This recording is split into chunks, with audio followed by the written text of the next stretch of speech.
Bismillahirrahmanirrahim. Assalamualaikum warahmatullahi wabarakatuh. Innal hamdalillah nahmaduhu wa nasta'inuhu wa nastahdihi wa nastaghfiruh.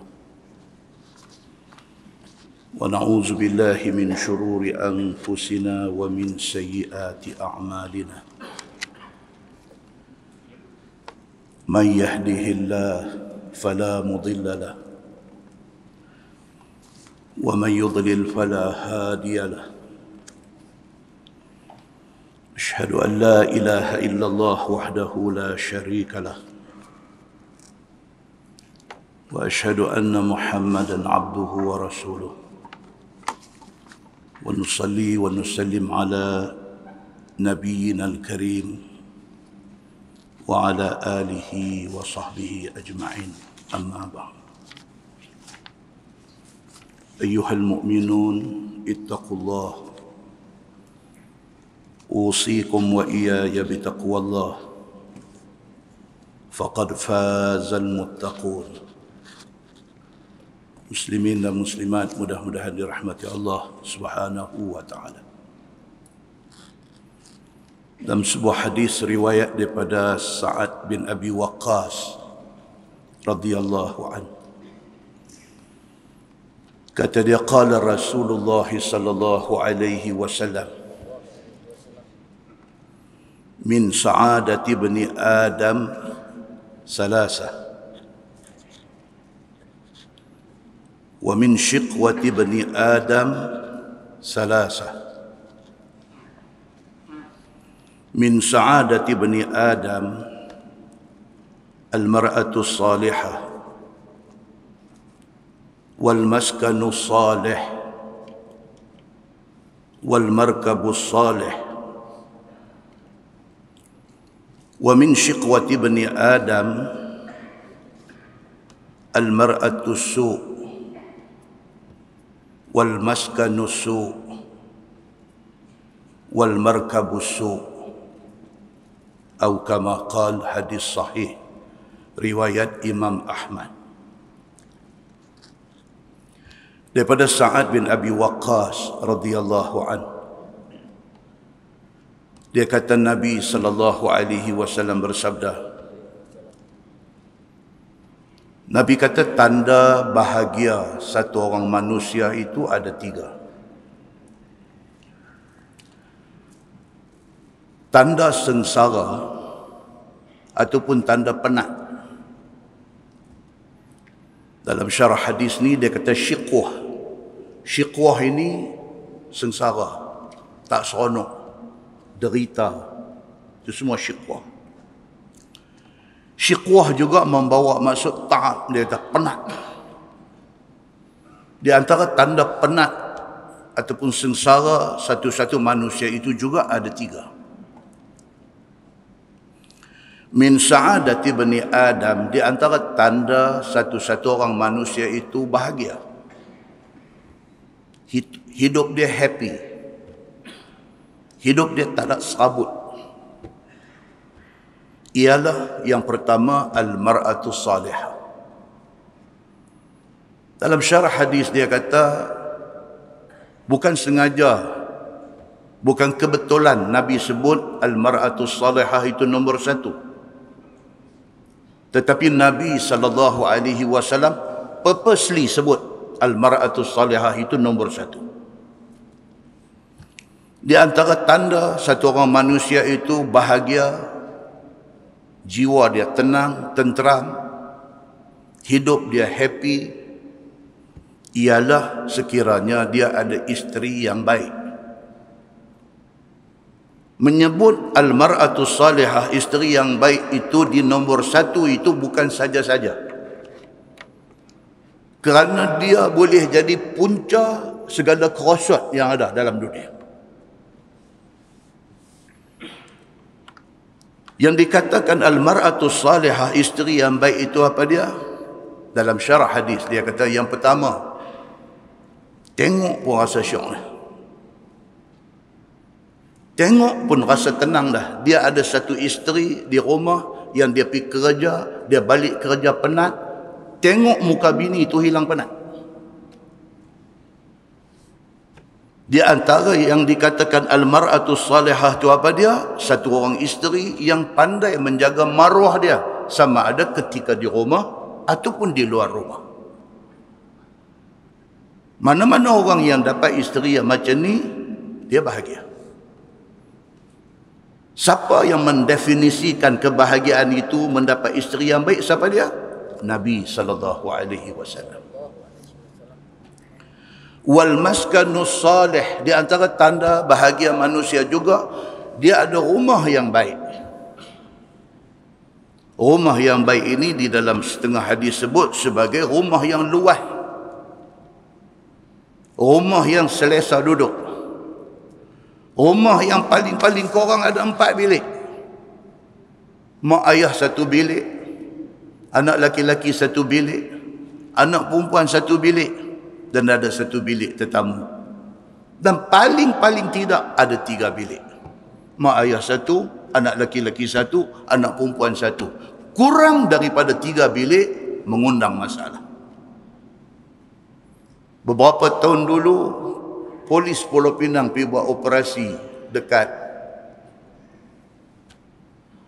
Dewan Seri Pinang punya kawasan tepi laut tu, Padang Kota. Pukul 2, pukul 3 pagi, polis pergi buat operasi, budak-budak penuh di situ. Bila tanya duduk di mana, mereka tunjuk, saya duduk sana, saya duduk sana, saya duduk sana. Pasal apa ada di sini? Pukul 2, pukul 3. Mereka jawab balik dekat polis yang buat operasi. Mereka kata, kami kalau duduk di rumah, kami nak duduk tang mana? Kami nak duduk tang mana?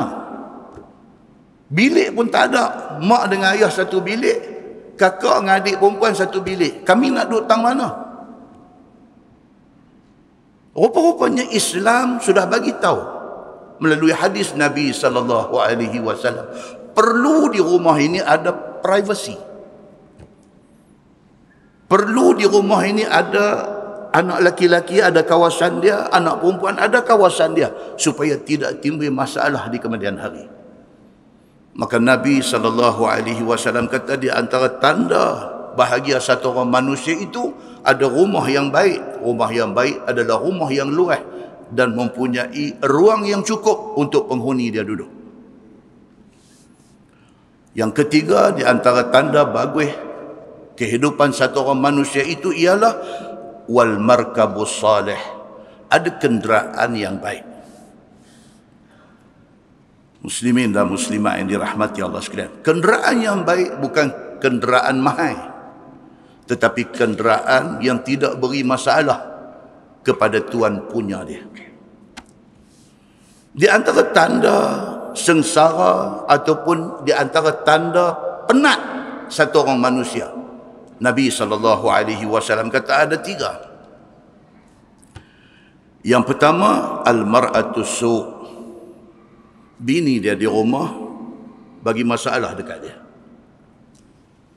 Nasib dia malang, dia ada bini di rumah, kaki beletiak. Oh, tuan-tuan. Orang laki-laki ni paling dia tak suka apa dia? Bini beletiak. Dia tak suka. Bini dia tegung anak, tegung sekali sudahlah. Lagu duk ulang. Bukan anak tu stres, pak dia stres sama. Pak kata dekat bini ni, dia kata, bang sekali cukuplah, budak tu faham lah. Ulang lagi. Yang ni semua apa dia? Yang ni semua nak bakang hati. Malang bagi dia. Pasal di rumah dia, isteri dia karakter macam tu. Yang kedua, wal maskanus su', dia ada rumah, tapi rumah ni memang jadi masalah. Dengan rumah sempit, dengan rumah duduk di dalam neighborhood, di dalam kejiranan yang bermasalah.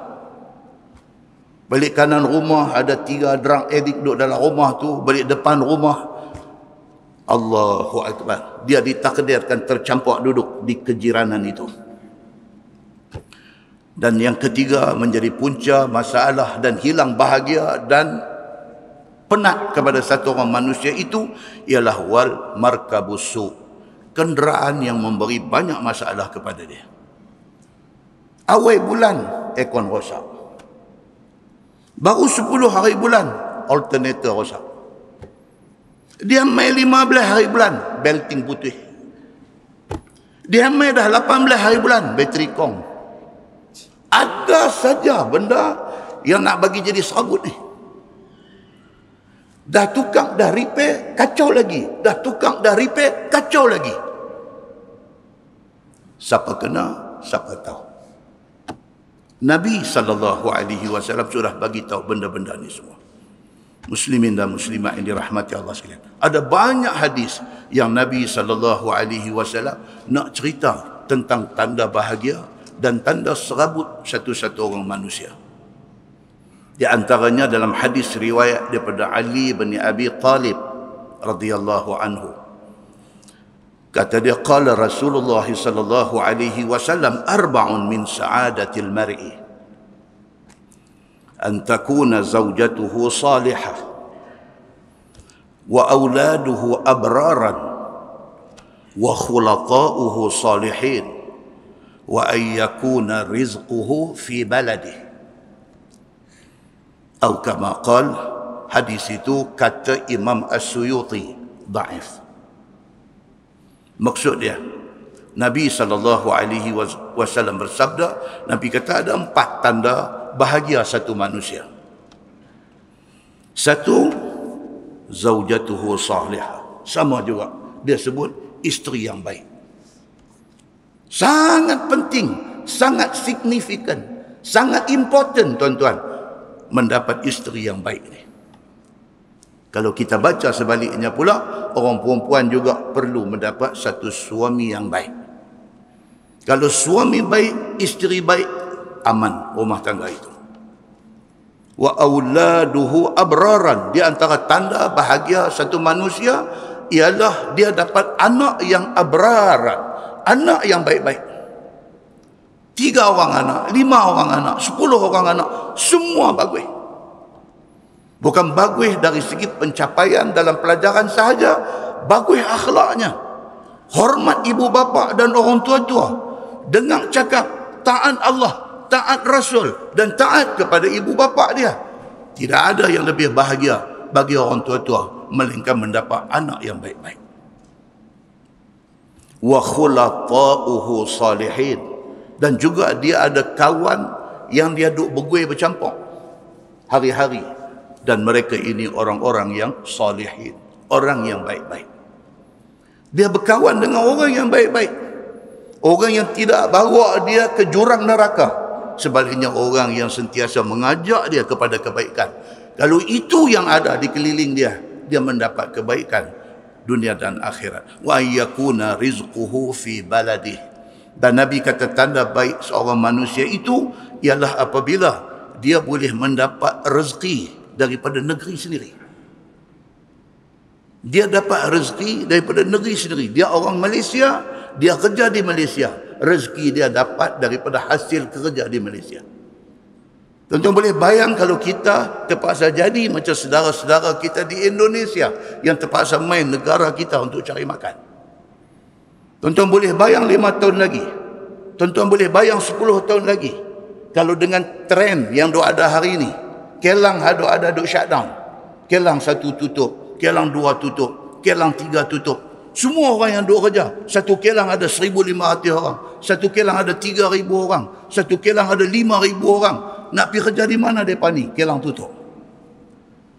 Dengan umur sudah main 45. Dengan anak tak lepas rumah lagi duk ada berapa. Dia tak boleh duduk di rumah goyang kaki. Anak-anak semua nak bergantung kat dia. Dia nak pergi kerja di mana? Dengan tempat kerja tutup. Tuan-tuan boleh bayang 5 tahun lagi, boleh bayang 10 tahun lagi, kita kena bawa beg, galeh beg, pergi kerja di Myanmar. Tuan-tuan boleh bayang tak 10 tahun lagi, kita terpaksa bawa beg, pergi nak menagih rezeki di Vietnam. Pasal hari ini kelang-kelang di Malaysia tutup, kelang di Penang tutup. Dia pergi Vietnam, dia pergi ke Myanmar, dia pergi ke India, dia pergi ke negara-negara lain. Pasal apa? Pasal kita sudah tidak memberi satu suasana yang kondusif kepada mereka untuk buka kilang di sini. Adakah itu mustahil lagi 5 tahun kita jadi macam orang Indonesia yang nak kerja di sini? Mustahilkah 10 tahun lagi kita akan jadi macam Rohingya yang duk mai cari makan di sini? Kita mungkin kata kita tak apa dah, kita duduk dalam comfort zone, dalam zon yang selesa. Tonton tengok anak-anak kita di rumah. Berapa orang anak kita duk ada? Kalau anak-anak kita semua dah ada kerja, dah nampak comfortable, tonton tengok cucu kita. Ini semua generasi yang kena cari makan untuk nak kerja, untuk nak menyambung kelangsungan hidup.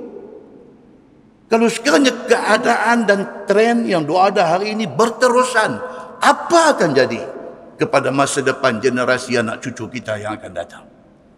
Muslimin dan muslimat yang dirahmati Allah sekalian, isu hidup bahagia di dalam dunia ini bukan isu main-main. Ini isu yang sangat serius, kerana itu disebut oleh Nabi sallallahu alaihi wasallam. Tuan-tuan cuba bayangkan, katalah kita ni jadi multimilioner. Multimilioner maksudnya bukan dalam bank ada 1 milion. Bukan kata dalam tabung haji ada 2 milion. Multimilioner ni maksudnya kurang-kurang 100 juta kata. Kita ni bayangkan jadilah. Walaupun tak ada sungguh, bayangkan kita ada multimilioner. Kita ni multimilioner. Kita ada ratus juta dalam simpanan. Tuan-tuan bayangkan kereta yang menjadi idaman orang yang ada ratus juta ni. Kereta apa tuan-tuan? Dia bayangkan Ferrari. Dia bayangkan kereta Bugatti. Benar tak? Dia bayangkan kereta Bugatti. Dia bayangkan nak pakai kereta Porsche. Sebut begitu. Tak ada sebut Porsche. Kan? Masuk dalam Google. Cek tengok dia punya pronunciation dia. Dia sebut, kita pun guna terkeluar ayat dia Porsche. Dia sebut pun susah dah, belum kata nak beli lagi. Porsche. Orang yang ada ratus juta ni, dia tak tengok kereta Mercedes, dia tak tengok BMW, dia tak tengok Audi, dia tak tengok Bentley pun dia tak tengok. Dia duk tengok Ferrari, dia duk tengok Bugatti. Pasal apa? Masing-masing punya keinginan sesuai dengan masing-masing punya duit. Muslimin dan muslimat yang dirahmati Allah sekalian. Bayangkan orang yang ada ratus juta ni nak cerita kita bahagia atas dunia ni. Bayangkan orang yang ada ratus juta ni, dia nak beli rumah, dia bukan nak beli rumah di Tropicana, Kuala Lumpur. Dia bukan nak beli rumah di Damansara High. Dia bukan nak beli rumah di Bukit Tungku. Dia bukan nak beli rumah di Jalan Duta, di Taman Duta, KL. Dia bukan nak beli rumah di Bukit Bandaraya. Tuan-tuan, ni tempat-tempat yang kita sebut ni, ada masa pergi Kuala Lumpur saja round. 2 kali kita round, kita boleh main tanya, pasal apa ada orang kau ni. Ni, tempat yang kita sebut tadi ni. Bukit Tungku, Bukit Bandaraya, Bukit apa di Kuala Lumpur ni, kita lalu tengok, kita tani ke istana negara. Ini bukan istana tuan-tuan, ini rumah orang kaya yang ada ratus-ratus juta. Mereka duduk situ. Tapi orang yang lagi kaya daripada tu, dia nak cari rumah di mana? Dia nak cari rumah di France. Dia nak cari rumah di Malibu. Kita pernah dengar? Kita pernah dengar Pongsu 1000 dengan Pasir Gebu. Ini Malibu, tuan-tuan. Satu kawasan di California, di Amerika, yang menjadi tempat selebriti dunia ada rumah di situ. Bila duit dia ada ratus juta, akal dia sudah nampak Malibu. Nak beli rumah di sana. Kita bercakap dalam kelompok kita di Kepala Batas ni, kita tak boleh bayang benda ni. Tapi tuan-tuan, di Malaysia ada orang kaya macam ni. Yang kaya dia ni sampai ke tahap nak beli rumah di Malibu. Muslimin dan muslimat yang dirahmati Allah sekalian. Bayangkan orang-orang yang macam ni, yang kita sangka mereka bahagia ni. Mereka sembahyang subuh di Kepala Batas, mereka sembahyang maghrib di Masjidil Haram. Tuan-tuan, muslimin dan muslimat yang dirahmati Allah sekalian. Pendek kata, tidur malam sambil senyum, jaga pagi esok duk senyum tak habis lagi. Punyalah kita duk nampak senangnya mereka ni semua. Muslimin dan muslimat yang dirahmati Allah sekalian. Tuan-tuan boleh bayang tak, dia bangkit-bangkit pagi esok, dia sakit. Ni yang ada rumah di Malibu ni, yang kereta yang dia pakai Bugatti ni, Dia bangkit pagi esok, dia tak boleh nak bergerak turun katil. Dia sudah sakit. Tak sakit apa pun tak tahu. Sifatnya instan. Tiba-tiba sudah kena sakit. Yang sakit itu daripada sakit menjadi sicker, menjadi bertambah sakit, menjadi bertambah teruk, menjadi tenat. Yang finally dia realize, orang yang ada rumah besar di Malibu, orang yang ada kereta Bentley di depan rumah di Malaysia ni, bila dia jaga pagi, dia tak boleh nak bergerak kaki. Dia nak pergi pancong, dia duk nampak daripada katil dia nampak bilik ayam. Dia nak pergi tak boleh. Daripada sehari 2 hari, daripada 2 hari seminggu, daripada seminggu sebulan, sakit dia makin teruk. Sakit dia makin teruk. Dia akan sampai pada satu ketika, dia rasa semua ada kat dia ni useless. Pada masa tu kalau orang main tanya dia, anak dia kata, ayah, jom kita pergi rehat di Malibu.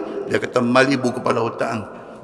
Dia tak boleh dah. Dia tak mau dengar dah yang ni semua, tuan-tuan. Orang kata apa? Dia kata, the sick person has only one wish.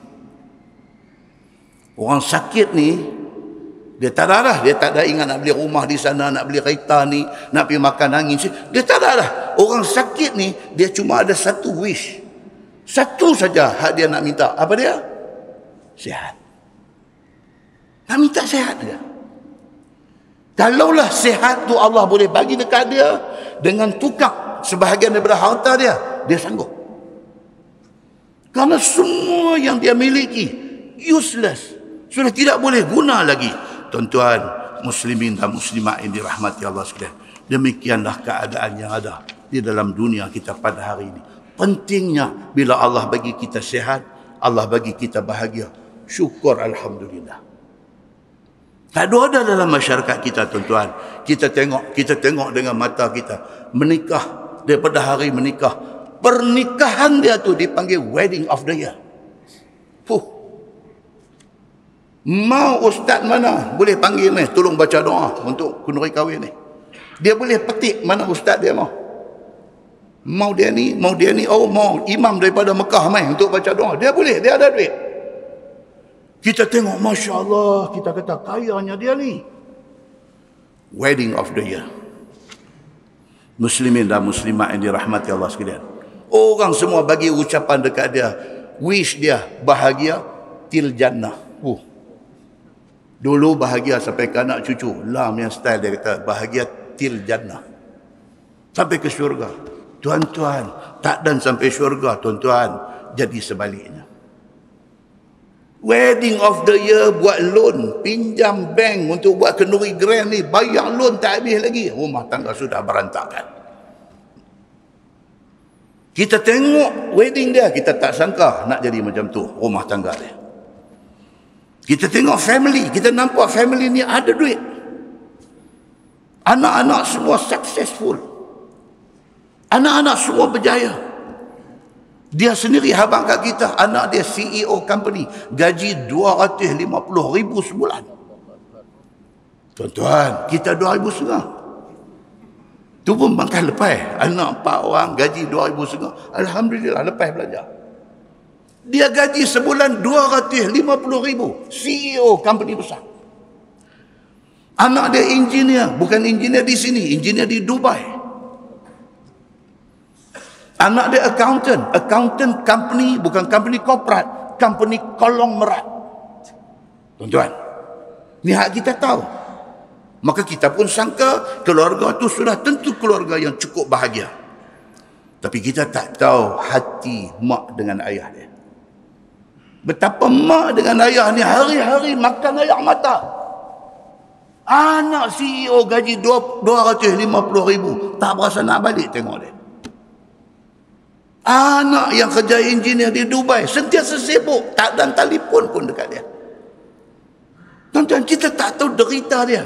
Yang kita nampak, dia ni anak-anak dia semua berjaya. Allahu Akbar, tuan-tuan. Allah Subhanahu Wa Ta'ala dia bagi, kita tak tahu, mata kasang tengok lain, hadu rasa di dalam lain. Kita tengok ada orang rumah saja, Allahu Akbar. Dia beli rumah di kawasan yang paling murah 5 juta. Dia beli rumah 5 juta. Dia renovate.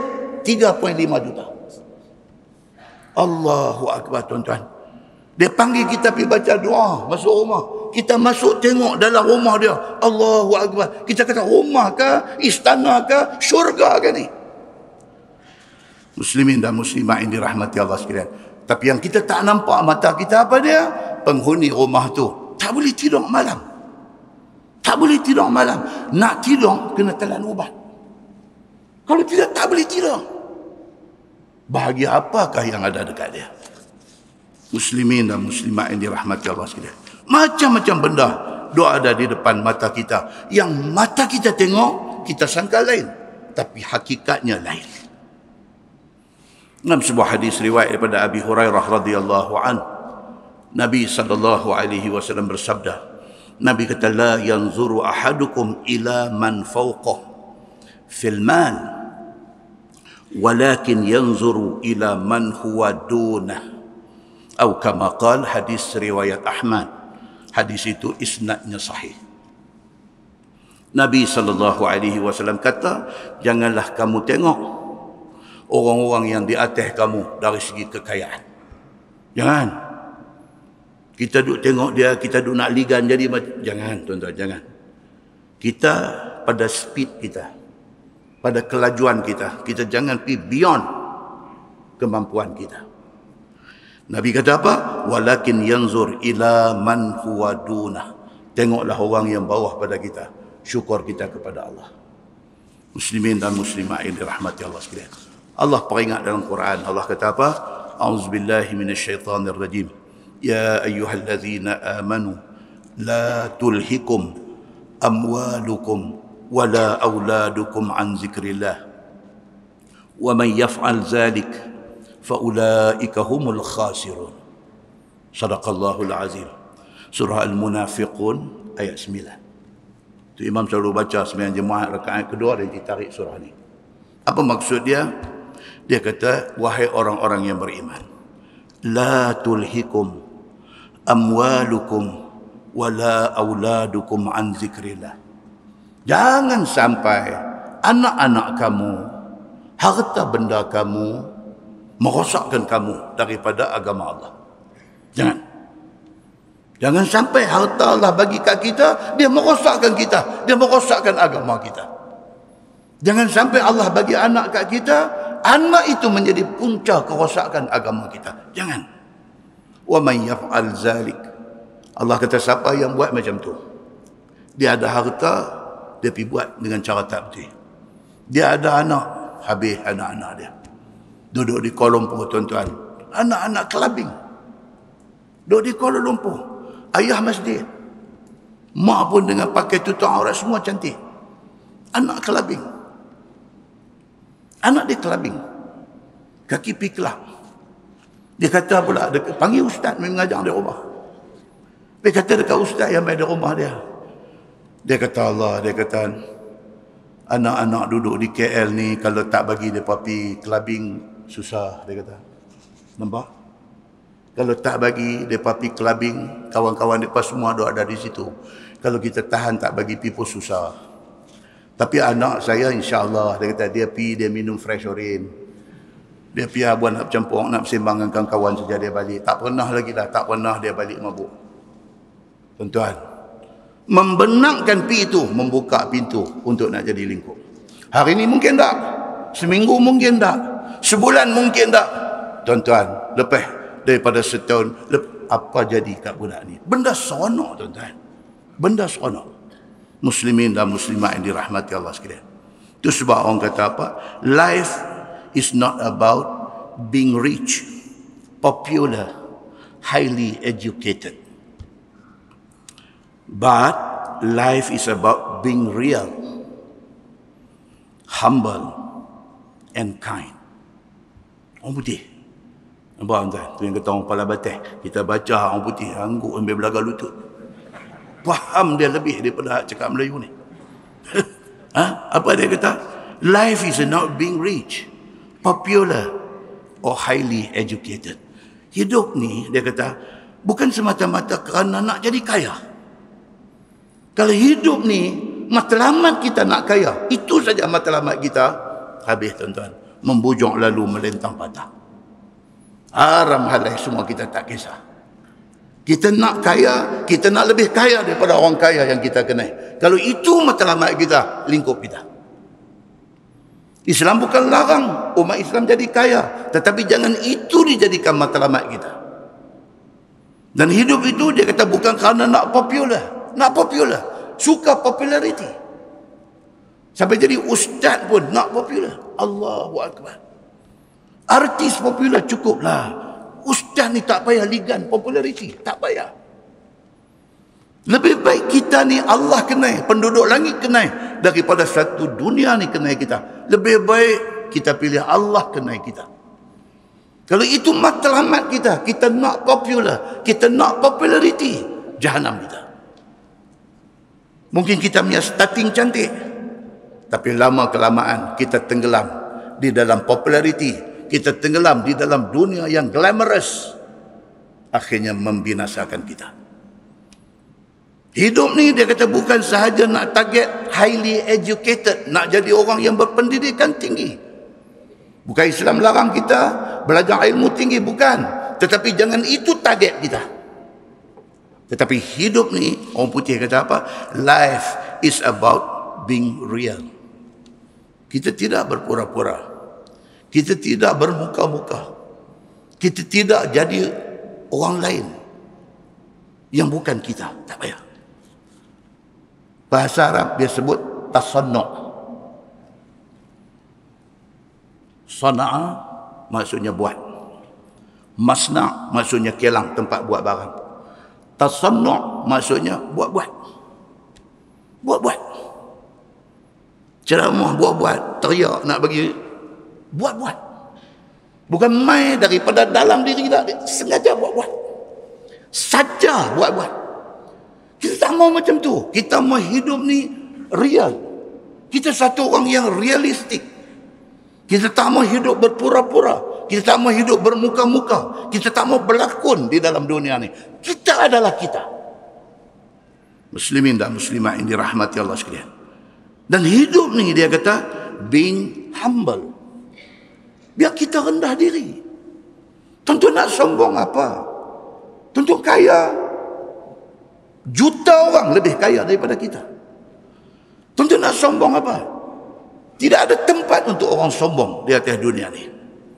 Dan yang pentingnya kita dalam hidup ini, kita ni kind, dia kata. Kind ni maksud dia apa? Baik hati. Kita dalam dunia ni, kita satu orang yang tak ada busuk hati. Tak ada dengki orang. Tak ada nak khianat orang. Tak ada nak jealous, tak tentu punca dekat orang. Tak mahu yang tu semua.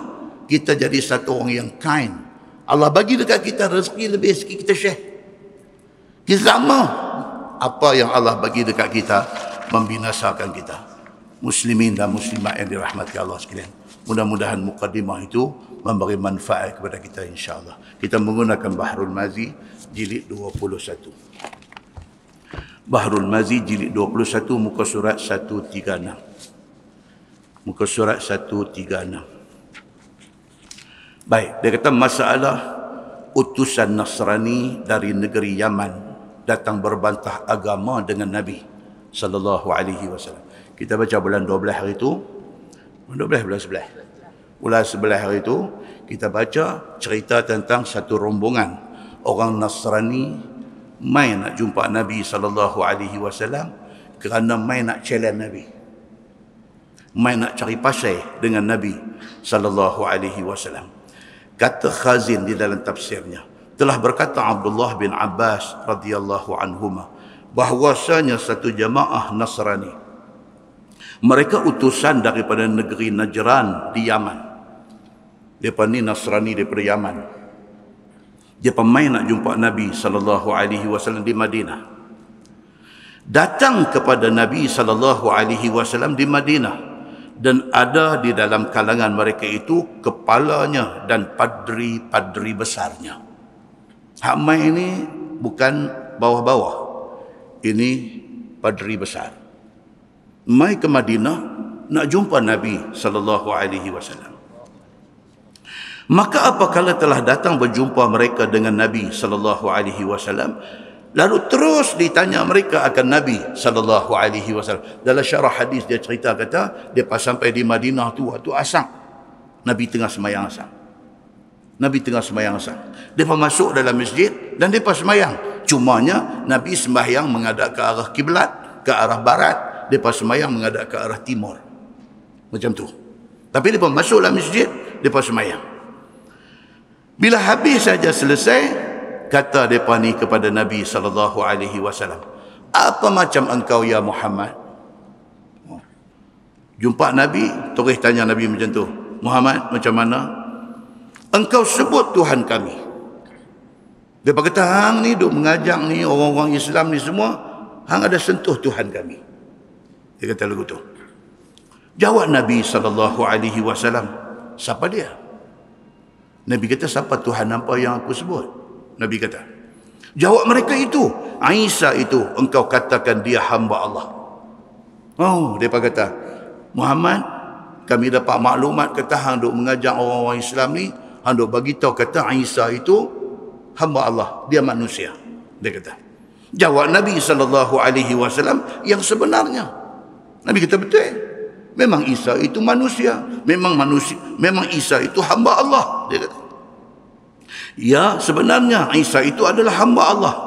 Maka kata Nasrani ini kepada Nabi, adakah seumpamanya? Oh, dia kata kalau Isa itu lahir tanpa ada bapa, adakah manusia lain yang beranak mai tak ada bapa macam Isa? Dia bertanya Nabi SAW. Maka jawab Nabi SAW, firman Allah Subhanahu wa taala, inna mathala Isa 'indallahi kamathali Adam khalaqahu min turab. Bahwasanya Isa di sisi Allah itu umpama Nabi Adam alaihi salam. Dalam Quran bagi tahu macam tu. Isa ni dia macam Adam lah. Isa beranak tak ada bapa. Adam bukan tak ada bapa, mak tak ada bapa, tak ada, Allah jadikan Adam. Kalau hang rasa Nabi Isa ni pelik, beranak mai tak ada bapa, maka dia dianggap sebagai Tuhan. Adam macam mana? Adam bapa tak ada, mak pun tak ada. Macam mana? Dan telah dijadikan daripada tanah. Adam itu Allah jadikan daripada tanah, tiada berbapa dan tiada beribu. Maka siapa-siapa yang mengakukan Allah Subhanahu wa taala kuasa menjadikan orang dengan tiada ibu bapa, maka menjadikan tanpa bapa itu lagi senang pada Allah yang Maha berkuasa. Kalau Isa ni jadi tak ada bapa tapi ada mak, Allah jadikan ada mak tak ada bapa tak ada, maknanya nak jadikan Isa ni lagi senang. Tak ada mak, dia cuma tak ada bapa, dia ada mak saja. Tak ada bapa, tak ada mak pun Tuhan boleh buat. Ini lagi senang. Itu hujah Nabi SAW. Maka Isa itu bukan Tuhan dan dia bukan anak Tuhan dan tiada ia bersekutu dengan Tuhan seperti mana i'tikad kamu semua. Terus Nabi kata dekat Nasrani ini, hampa punya i'tikad itu salah. Allah Subhanahu wa taala pernah jadikan manusia sebelum Isa ini Adam, mak tak ada bapa tak ada, Allah boleh bagi jadi. Ini Isa, dia cuma tak ada bapa, dia ada mak, tidak ada masalah bagi Allah. Maka dibohongkan oleh mereka itu akan firman Tuhan yang demikian itu. Dah Nabi baca ayat Quran tadi, surah Ali Imran ayat 59. Nabi baca tadi, depa dengar, depa tak boleh jawab, tapi tak pakai. Macam inilah yang doa ada pun. Berhujah, mati hujah, tapi tak mau pakai. Muslimin dan muslimat yang dirahmati Allah sekalian. Masalah, dia kata amaran daripada Tuhan ke atas utusan Nasrani itu. Allah bagi warning kepada mereka ni. Apakala telah dibantahi oleh utusan Nasrani itu akan firman Allah Subhanahu wa taala yang dibacakan oleh Nabi sallallahu alaihi wasallam, maka turun firman Allah kepada Nabi sallallahu alaihi wasallam. Firman Allah, faman hajjaka fihi min ba'di ma ja'aka minal ilm faqul ta'alau nad'u abna'ana wa abna'akum wa nisa'ana wa nisa'akum wa anfusana wa anfusakum summa nabtahil fanaj'al la'natallahi 'alal kazibin. Ali Imran ayat 61. Turun pula ayat ni. Tadi mereka kata Nabi Isa Tuhan. Pasal apa? Alasan mereka pasal Nabi Isa lahir tak ada bapa, kerana tu dia Tuhan. Nabi berhujah dengan mereka. Nabi kata Isa tak ada bapa saja. Adam bapa tak ada, mak tak ada. Allah boleh buat. Macam mana? Dan baca ayat Quran. Mereka dengar, mereka jam. Mereka tak boleh jawab, tapi tak mau pakai. Apa yang Nabi kata, ayat Quran yang turun, mereka tak mau pakai. Allah buat turun mai satu ayat lagi, Ali Imran ayat 61. Maka siapa datang berbantah dengan engkau wahai Muhammad tentang kes Nabi Isa, kemudian daripada datang kepadamu ilmu. Tuhan kata, kalau sekiranya ada orang mai duk nak kata Isa itu Tuhan, sedangkan engkau wahai Muhammad, engkau tahu kata Isa bukan Tuhan, Isa itu adalah manusia, bahawasanya Isa itu hamba Allah dan pesuruh Allah, maka kata olehmu kepada mereka yang tak percaya ni, mailah sekalian kami panggil anak cucu kami, kamu panggil anak cucu kami panggil isteri-isteri kami, kamu panggil isteri-isteri kamu, kemudian kita bermubahalah di depan Allah Subhanahu wa taala. Kalau dah tak mau terima, tak mau pakai, duk nak lawan lagi, duk nak kata hampa betul lagi, nak kata apa yang Nabi Muhammad bawa ni salah, Tuhan kata okey, tak ada jalan dah nak selesai kes ni, ajak mereka pergi satu tempat bermubahalah. Apa dia tuan-tuan yang kata bermubahalah ni? Perkataan al-mubahalah daripada root word dia al-bahlu, alif lam ba ha simpui lam, al-bahlu. Al-bahlu maksud dia apa? Al-bahlu maksud dia al-la'nu, maksud dia laknat. Panggil mereka pergi satu tempat, okey, hampa sumpah kata hampa betul, sat lagi kami sumpah kata kami betul, dan di hujung sumpah tu kita sebut kata, kalau sekiranya saya tak betul, Allah turun dah apa-apa laknat, binasakan saya. Okey, pergi lah ni, hang kata hang betul, aku kata aku betul, tak selesai masalah, kita bagi Allah jadi hakim. Nak pergi mana pun tak apa, nak pergi di masjid pun boleh, nak pergi tengah padang boleh, nak pergi dewan orang ramai boleh, nak pergi balai raya boleh, nak pergi mana pun boleh, pergi bersumpah. Hang kata Nabi Isa Tuhan, sumpah dengan nama Allah, kami kata Nabi Isa itu Tuhan dan kami betul Muhammad salah. Nabi Muhammad kata dengan nama Allah, aku kata Isa itu ialah manusia, dia hamba Allah, dia Rasulullah, aku betul hampa salah. Pergi cakap macam tu, Allah Subhanahu wa taala menjadi saksi. Lepas itu tengok Allah akan tunjuk siapa betul siapa salah. Itu yang dimaksudkan dengan mubahalah. Apabila pertelingkahan tidak ada penghujung, maka mubahalah itu adalah satu option yang boleh dibuat untuk nak menentukan siapa betul siapa salah. Muslimin dan muslimat yang dirahmati Allah sekalian, mubahalah ini yang pertama berlaku ialah pada zaman Nabi sallallahu alaihi wasallam. Nabi ajak Nasrani daripada Najran ini bermubahalah. Sekali lagi di muka surat berikut dia akan cerita jadi tak jadi mubahalah ni. Bila Nabi cabar mereka terima tak cabaran tu? Kalau mereka terima, apa jadi kat mereka? Kalau mereka tak terima, pasal apa mereka tak terima? Saat kita nanti baca insya-Allah. Tapi itu berlaku pada zaman Nabi sallallahu alaihi wasallam. Masalah, dia kata yang terlibat di dalam mubahalah itu ialah apa? Anak cucu Nabi Muhammad sallallahu alaihi wasallam. Baik, persoalannya dia kata apa? Anak cucu Nabi ini siapa dia? Tuan-tuan, satu jangan apa? Jangan duk keliru. Dia ada dua dalam Islam ni. Satu mubahalah dia panggil. Dua pihak tak dapat kata sepakat. A kata B salah, B kata A salah. Maka pi mubahalah, pi sumpah laknat. Dia ada satu lagi yang tu dia panggil li'an. Tuan-tuan pernah dengar li'an? Li'an ni apa? Li'an ni suami sudah tangkap red-handed isteri dia berzina. Dia pergi pejabat. Selalu dia duduk balik pejabat pukul 5, pukul 5.30, pukul 6 baru sampai. Hari itu dia berasa tak sedap badan macam mana ke apa. Pukul 12.30 dia balik. Dia balik sampai di rumah nampak ada kereta siapa? Tak kenal. Dia masuk pergi, dia buka pintu, sengap saja. Pergi pintu bilik, buka-buka, bini tengah berzina. Na'udzubillah min zalik. Tuan-tuan, benda ni berlaku tak? Dalam masyarakat kita duduk-duduk lah ni, berlaku tak tuan-tuan? Berlaku tuan-tuan. Berlaku. Balik-balik tengok. Allahu Akbar. Astaghfirullahalazim. Tengah berzina. Terkejut, bangkit, kalang kabut apa-apa semua. Mana dia nak pergi cari 4 orang saksi? Dia seorang balik mai.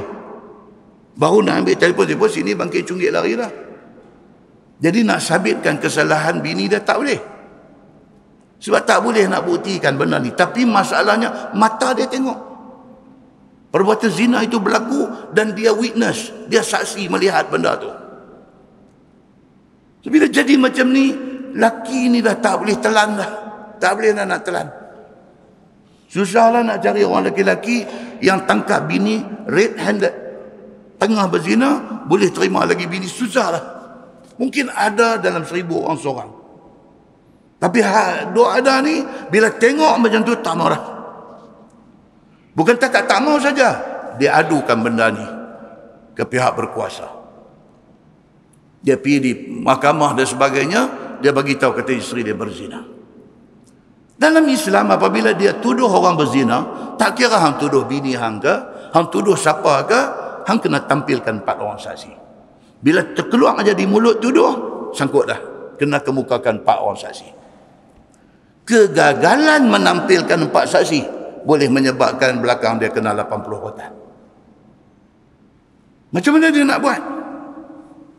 Dia pergi abang dekat mahkamah, dia kata wallahi, menangis teriak yang mata darah. Dia kata saya tengok dia berzina. Wallahi, tak ada apa saya nak pergi fitnah bini saya. Mahkamah tidak boleh layan benda macam ni. Mahkamah kata 4 orang saksi. Dia kata tuan gila ke? Dia kata kat hakim gila. Dia kata tuan gila ke? Saya balik pukul duduk cerita balik kejadian tu. Saya buka pintu tengok dia tengah berzina. Kalau saya panggil orang pun sebentar nak sampai dah habis. Macam mana saya nak kemukakan saksi? Tapi benda ni betul tuan. Dia kata saya tak sumpah. Saya tak bohong. Saya sanggup bersumpah dengan nama Allah. Ambil mai Quran. Saya bukan takal junjung. Saya pepak makan pun sanggup. Kerana memang saya tengok. Macam ni Mia duk cakap. Tuan-tuan, macam tu Mia cakap. Hakim ni pun dia ada insting. Dia ada satu inner feeling. Dia ada satu naluri dia. Dia tengok ke cara kau ni cakap, dia tahu betul ni. Tapi apa nak buat? Prosedur kena macam tu. You kena ada 4 orang saksi. Bagi suami yang menuduh isteri berzina, dia boleh terlepas daripada kena 80 rawatan. Dengan syarat, dia buat li'an. Dia pergi bersumpah dalam satu majlis li'an ni, dia dengan bini dia bersumpah di depan. Laki sebut 4 kali di depan hakim ni, dia kata, demi Allah, saya kata bini saya berzina. 4 kali. Dia kena sebut macam tu. Dan selepas 4 kali, sebelum masuk kelima, hakim kena kata dekat dia, you baik-baik sikit sebelum you sebut sumpah yang kelima ni. Kerana benda ni boleh makan diri. Hakim kena peringat dia. Dia kata saya akan sebut. Kalau sekiranya saya bohong, saya sedia terima laknat Allah. Dia kata. Bila habis aja dia kata, bini dia akan dikenakan hukum rejam. Pasal dah kahwin. Kena hukum ambil batu punggai sampai mati. Bini boleh selamat atas dunia. Daripada rejam, dengan dia pula sumpah 5 kali. Dia sumpah kata apa? 4 kali dia kata, ya, dengan nama Allah, laki saya bohong. Dengan nama Allah, laki saya bohong 4 kali. Kali kelima dia kata, kalau sekiranya laki saya benar, saya sedia mendapat murka Allah. Dia kata macam tu. Dengan berlakunya sumpah li'an, sumpah laknat suami isteri ini, rumah tangga dan ikatan perkahwinan laki-laki perempuan ini berderai dan tidak boleh bersama lagi sampai bila-bila. Muslimin dan muslimat yang dirahmati Allah sekalian. Yang tu dia panggil li'an. Dia bukan mubahalah. Hak kita cerita tadi, mubahalah. Zaman Nabi SAW jadi benda ni. Dalam sebuah hadis sahih riwayat Imam Muslim. Ni cerita li'an ni. Kita selit masuk sikit. Dalam sebuah hadis Sahih riwayat Imam Muslim. Jadi cerita ni, satu orang sahabat Nabi bernama Hilal bin Umayyah. Hilal bin Umayyah, dia tengok bini dia berzina. Dia pergi jumpa Nabi SAW, dia report. Dia kata, ya Rasulullah, isteri saya berzina. Dia kata, tuan-tuan, senang tuan-tuan. Suami nak tuduh bini berzina ni, Allahu Akbar. Bila dia sanggup tu, Allah. Hilal bin Umayyah pergi depan Nabi, dia kata, ya Rasulullah, saya tengok bini saya berzina dengan satu orang yang bernama Syarik bin Sahma. Dia kata, saya tengok mereka berzina. Nabi SAW bila dengar macam tu, Nabi kata dekat dia, kamu akan kena sebat 80 kali kalau tidak ada saksi. Tak ada, dia kata, memang tak ada saksi. Maka akhirnya Nabi SAW bagi tahu dekat dia prosedur li'an tadi. Sumpah dengan nama Allah, kata bini berzina. Kalau sekiranya dia bohong, Allah laknat dia. Bini pun main deny, main nafi. Bini dia kata, no, saya tak berzina. Laki saya bohong, laki saya bohong, laki saya bohong, laki saya bohong. Yang keempat dia kata, kalau laki saya betul, Allah murka saya, tak apa. Berlaku kepada Hilal bin Umayyah. Dia tuduh bini dia berzina dengan Syarik bin Sahma. Bila dah buat proses li'an ni, rumah tangga mereka pun pecah habis. Tapi Nabi SAW kata apa? Nabi kata, absiruha. Hukuman tak boleh jalan pasal li'an dah jalan. Laki-laki tak kena sebat dan perempuan pun tak kena rejam pasal dua-dua ni dah bersumpah li'an. Tapi Nabi SAW yang menjadi hakim kepada masalah ni, Nabi kata, absiruha. Nabi kata kat sahabat-sahabat ni, kita pakat-pakat tengok isteri kepada Hilal bin Umayyah ni. Kita pakat tengok. Fa in ja'at bihi abyad sabtan qadi al-ainain fa huwa li Hilal bin Umayyah. Nabi kita tunggu sampai isteri Hilal bin Umayyah ni beranak. Kalau anak yang keluar esok ni kulit dia fair skin, kulit cerah. Nabi kata, sabtan, rambut lurus. Kalau baby yang keluar mai esok ni kulit cerah, rambut lurus. Qadi al-ain, dan juga mata dia ni kemerah-merahan. Fahuwa li Hilal bin Umayyah. Nabi kata, betul, itu anak Hilal. Nabi kata. Sebaliknya, Nabi kata, wa in ja'at bihi akhal ja'dan hamsha saqain. Nabi kata, kalau budak beranak keluar mai esok ni, budak ni mata dia hitam, budak ni rambut dia kerinting, ja'dan, tinting, wa hamsha saqain, dan perut betih dia kecil. Perut betih dia tu kecil, betih kering, betih kecil. Fahuwa li Syarik bin Sahma. Dia kata, itu anak Syarik, memang bini dia berzina betih. Nabi kata, tuan-tuan, muslimin dan muslimat yang dirahmati Allah sekalian, fa umbitu annaha ja'at bihi akhal ja'dan hamsha saqain. Beranak-beranak mai keluar, budak tu sebiji macam muka laki-laki yang dituduh berzina dengan bini Hilal bin Umayyah. Pam, kata keluar-keluar mai tengok, Allahu Akbar. Hak Nabi kata tu sudah jadi. Jadi hukuman dijalankan tak kepada bini Hilal bin Umayyah? Tak. Hukuman dunia dia terlepas. Akhirat duk tunggu dia. Muslimin dan muslimat yang dirahmati Allah sekalian, itu cerita li'an. Yang kita duk baca ni apa dia? Yang kita duk baca ni cerita mubahalah. Muslimin dan muslimat yang dirahmati Allah sekalian. Rumah tangga ni kadang-kadang pening, tuan-tuan. Rumah tangga. Tuan-tuan tengok, ni kita duk dalam suasana pandemik COVID-19. Tak, virus ni apa satu gila punya duk ada. Dia mai balik. US, kes harian sudah meningkat 1 juta lebih sehari. Positif COVID-19, Omicron ni, di US 1 juta orang lebih. Sebelah kita, Thailand, 200 ribu dah duk naik lah ni. Dia mai balik. Tak habis gitu, tuan. Tak habis lagi. Pakat-pakat jaga. Muslimin dan muslimat yang dirahmati Allah sekalian. COVID ni pun makhluk Allah. Allah kata apa dia kena dengar. Kita minta kepada Allah. Itu jangan lupa. Kita duk jaga ni, duk jaga. Kita pakai face mask, kita jaga. Lebih pada tu, kita minta kepada Allah Subhanahu wa ta'ala. Allah saja kalau cakap, dia dengar. Muslimin dan muslimat dirahmati Allah sekalian. Dalam tempoh pandemik ni, permohonan cerai runtuh, permohonan nak runtuh rumah tangga. Saya tengok sinar harian 12 Oktober tahun lepas. Bulan 10, 11, 12, 1, baru 3 bulan tak sampai lagi lepas. Timbalan Menteri di Jabatan Perdana Menteri masa tu buat satu statement dalam sinar harian 12 Oktober 2021. Dia kata permohonan cerai bagi pasangan Islam yang difailkan daripada bulan Mac sampai bulan 10 saja. Bulan 3 sampai bulan 10 saja permohonan bercerai 66,440 pasangan Islam. 66,440 orang permohonan untuk nak cerai rumah tangga.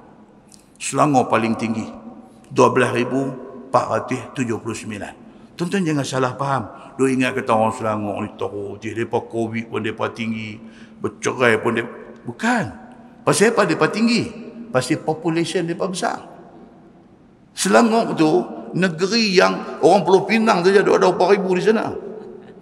Haduk pergi buat onang ni bukan depa, orang kita pun ramai duk pergi buat onang tapi masuk dalam statistik negeri dia. Bukan orang Selangor tu teruk, bukan. Tapi sebab dia ramai, maka banyaklah kes yang berlaku. Selangor 12,479 permohonan cerai. Bukan cerai, memohon untuk cerai. Tuan-tuan, Penang 2,978 orang. Penang ni saja pun Islam minta cerai 2,978. Manakala non-Muslim, orang bukan Islam, dalam tempoh yang sama failkan tuntutan perceraian 10,346. Kita orang Islam lagi ramai hidup jadi rosak rumah tangga. Muslimin dan muslimat yang dirahmati Allah sekalian. Itulah yang kata keadaan rumah tangga yang ada pada hari ini. Baik, kita sambung apa? Dia kata anak cucu Nabi Muhammad sallallahu alaihi wasallam itu siapa? Ahlul Bait. Kita dulu dengar orang sebut Ahlul Bait, Ahlul Bait, Ahlul Bait. Siapa Ahlul Bait ni? Siapa mereka ni? Ni dia nak beritahu.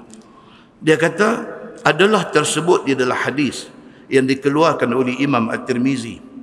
Kata hadis dia an Sa'ad bin Abi Waqqas radhiyallahu anhu qala lamma anzalallahu hadhihi al-ayah nad'u abna'ana wa abna'akum da'a Rasulullah sallallahu alaihi wasallam Aliyan wa Fatimata wa Hasanan wa Husainan.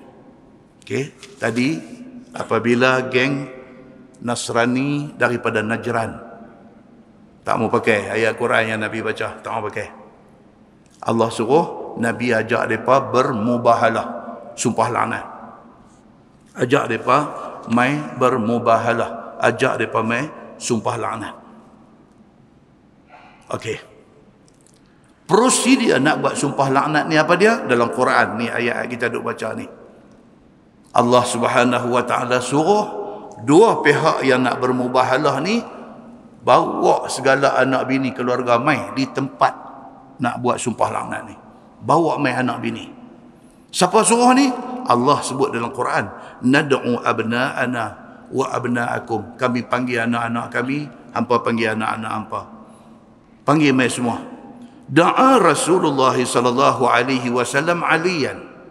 Bila Nabi sallallahu alaihi wasallam kata panggil keluarga, Nabi panggil Sayyidina Ali bin Abi Talib.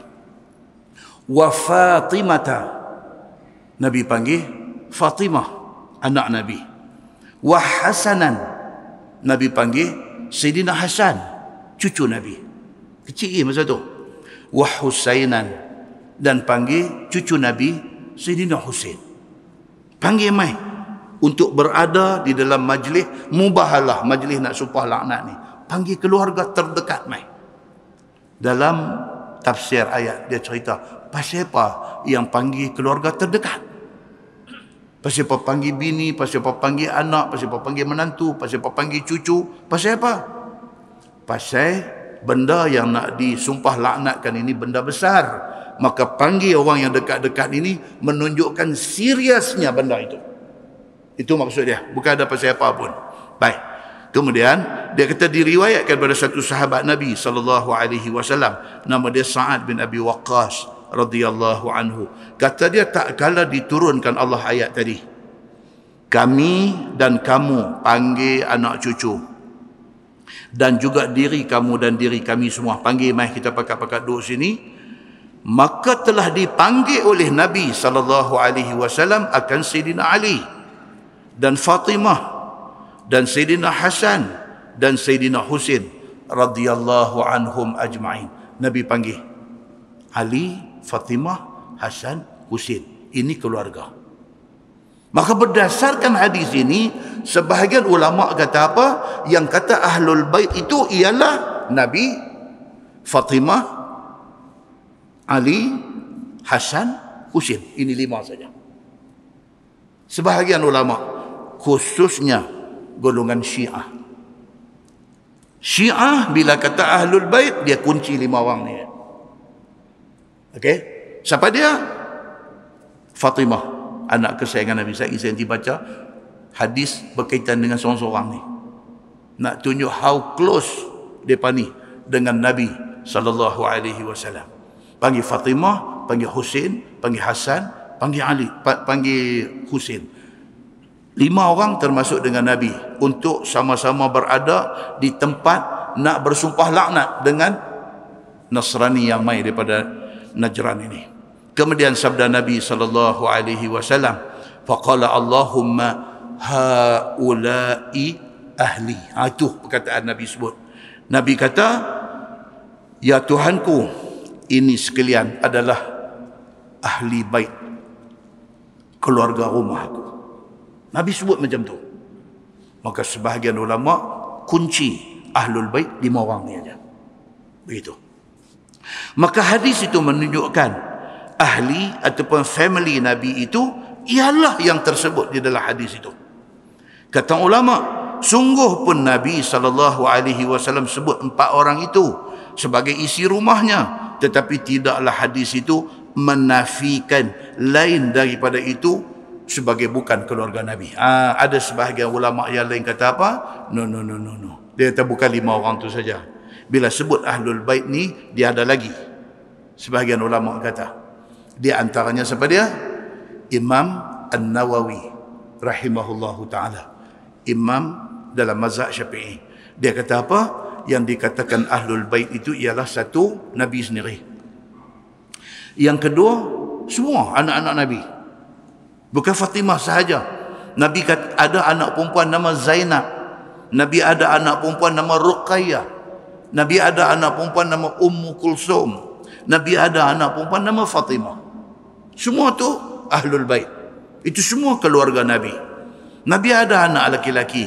Bahkan Nabi ada lagi keturunan Bani Hashim dan Bani Abdul Muttalib. Maka Imam An-Nawawi, dia kata Ahlul Bait ialah selain daripada 5 tadi, termasuk juga adik-beradik kepada Fatimah yang menjadi anak Nabi, termasuk juga keturunan Bani Hashim dan Bani Abdul Muttalib. Penting nak tahu siapa Ahlul Bait ni. Penting. Pasal apa? Pasal mereka ni semua tidak boleh terima zakat. Dia ada kesan hukum daripada ditentukan siapa dia Ahlul Bait. Mereka ni tidak boleh terima zakat. Kalau bagi zakat dekat mereka, zakat tidak sah. Muslimin dan muslimat yang dirahmati Allah sekalian. Tuan-tuan, mereka ni semua orang hebat-hebat. Kita tengok hadis. Di antara hadisnya apa dia? Hadis riwayat daripada Sahal bin Sa'ad radhiyallahu anhu. Dia kata, in kanat ahabba asma'i Ali radhiyallahu anhu ilaihi la Abu Turab. Ni nak cerita tentang Ali. Betapa Ali ni dia cukup sayang Nabi. Dan betapa Nabi ni cukup sayang dekat Ali. Dia mai dalam satu hadis riwayat daripada Sahal bin Sa'ad radhiyallahu an. Sahal bin Sa'ad ni sahabat Nabi. Dia mati lambat, dia umur tua baru mati. Tahun 88 Hijrah baru mati Sahal bin Sa'ad ni. Baik. Dia kata apa? Ni nak cerita, dia kata dekat hampa tentang Sayyidina Ali. Yang kata Sayyidina Ali bin Abi Talib ini, dia cukup syok kalau orang panggil dekat dia Abu Turab. Abu maksud dia apa? Bapa. Turab maksud dia apa? Tanah debu ni, turab. Dia suka orang panggil dekat dia Abu Turab, bapa kepada tanah debu. Pasal apa yang dia pergi suka sangat orang panggil dia Abu Turab? Dia kata, wa in kana la yafrahu an yud'a biha. Ali ni cukup seronok kalau orang panggil dia Abu Turab. Dia cukup seronok. Wa ma sammahu Abu Turab illa Nabi sallallahu alaihi wasallam. Yang bagi nama dekat dia Abu Turab itu ialah Nabi sallallahu alaihi wasallam. Pasal itu dia suka. Pasal Nabi yang panggil dia Abu Turab. Macam mana Nabi panggil Abu Hurairah tu, macam itulah Nabi panggil dekat dia Abu Turab. Kerana Nabi bagi gelaran tu kat dia Abu Turab. Padahal nama tak syok pun. Bapa kepada Turab, kepada tanah debu. Apa benda yang syoknya? Tapi dia syok. Pasal apa? Pasal Nabi bagi. Itu dia. Muslimin dan muslimat yang dirahmati Allah sekalian. Seronok dia bila orang panggil dia Abu Turab. Illa Nabi sallallahu alaihi wasallam ghadaba yawman Fatimah. Satu hari, ni cerita. Satu hari Nabi pergi rumah anak dia, rumah Fatimah.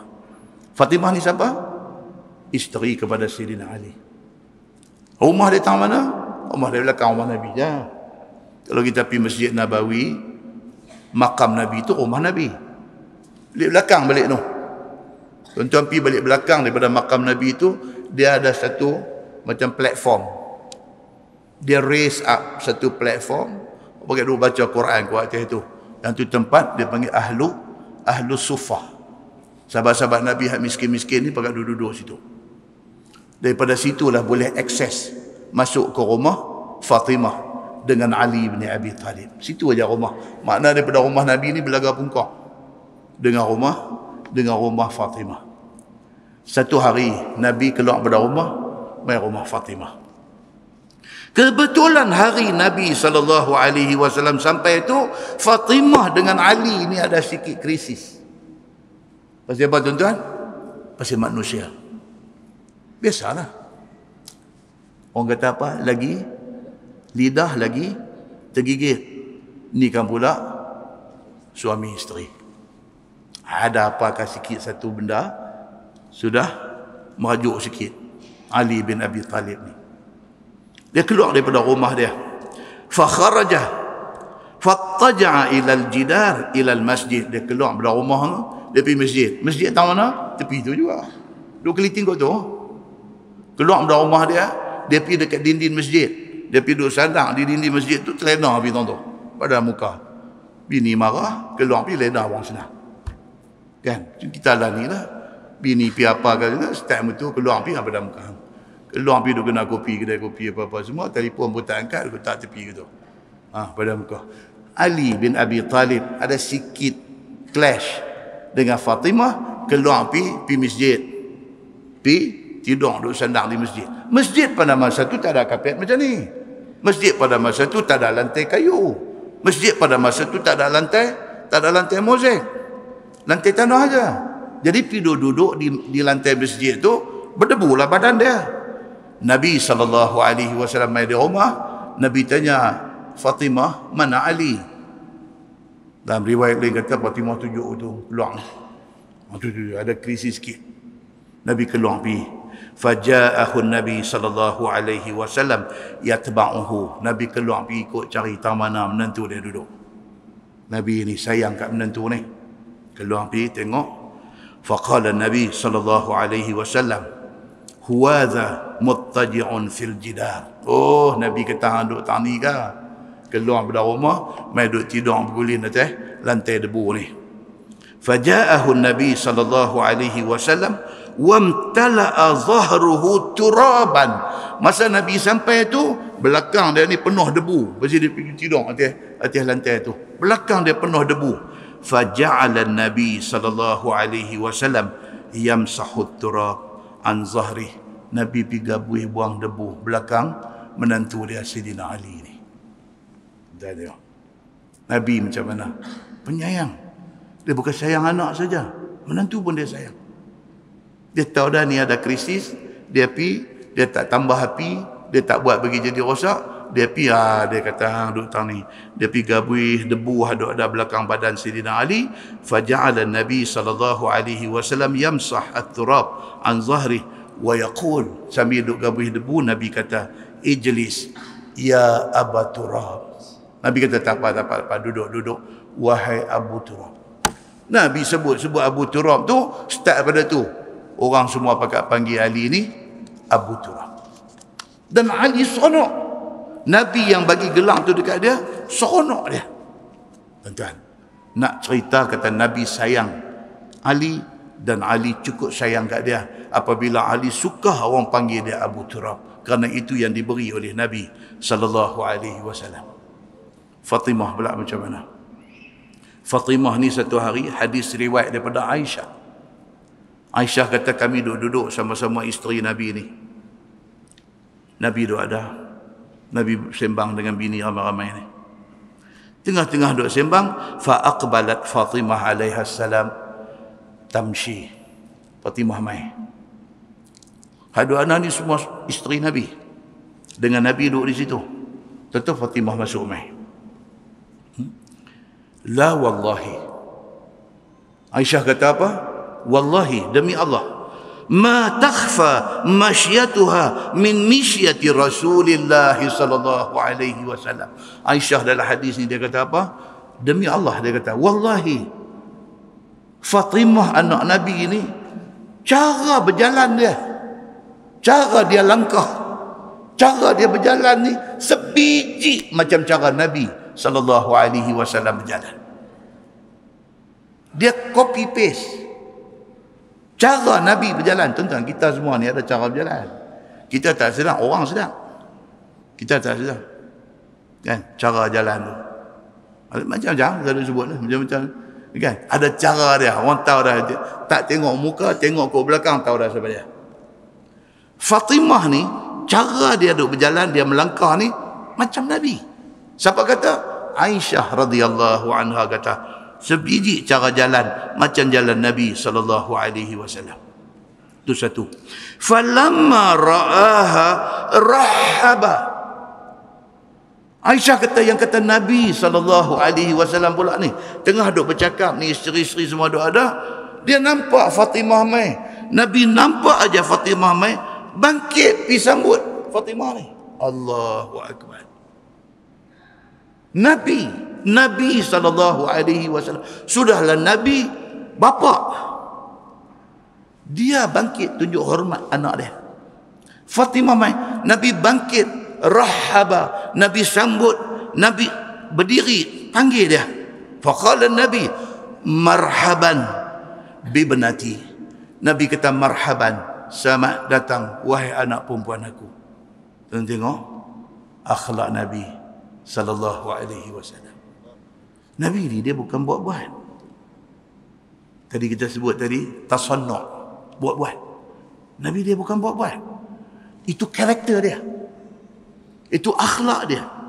Itu sifat dia. Bila orang tengok pun orang tahu natural benda tu. Berbanding dengan orang yang buat-buat ni, orang yang tengok tahu kata buat-buat. Dia tahu, dia tengok, alah dia ni aku. Orang tahu. Pasal apa? Pasal tak natural.